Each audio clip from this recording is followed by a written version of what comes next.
One of the primary reasons that school bus drivers have such an outstanding safety record is that they take the time to carefully prepare their bus. The pre-trip inspection of the school bus is the subject of this video. It's also a reminder that the safety of the school bus is often dependent on the thoroughness of the bus driver. This comprehensive video will cover the pre-trip procedures that most school bus drivers follow each school day. However, please keep in mind that no single policy will fit all school districts. Therefore, the driver must always follow the policies of their own school district. Remember, the material in this video is meant to supplement, not replace, the procedures established for your school district. Now, before we get started, let's meet the host of our program. He is John Vessel-Danos, a school bus driver instructor for the Stockton Unified School District. John will be our guide throughout the program.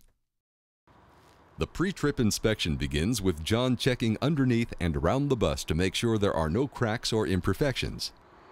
Next, he sets the chocks to make sure the bus will not move during the inspection. John enters the bus and he'll begin the pre-trip with the inspection of the gauges.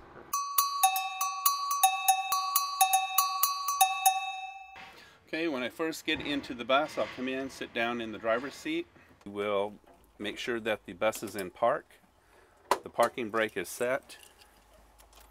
Put the key in the ignition. I'll turn the key on.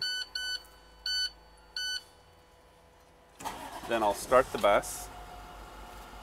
Check my gauges on the dash. I'll check to make sure the transmission temperature is below 200 degrees. I'll make sure that the water temperature is also below 200 degrees.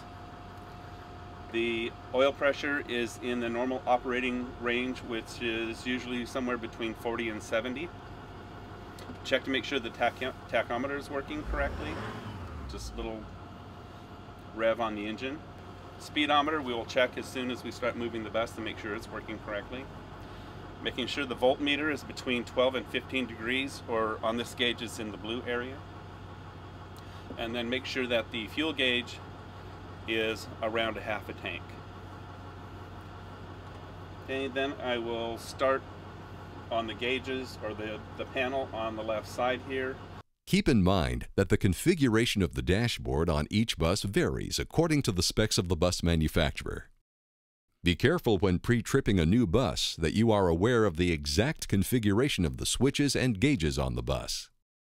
Let's rejoin John as he continues to pre-trip the dash panel. The right fan on low and high. John continues to check out each gauge to make sure each gauge is working properly. Also, be sure to report to the maintenance department any of the indicators that are malfunctioning.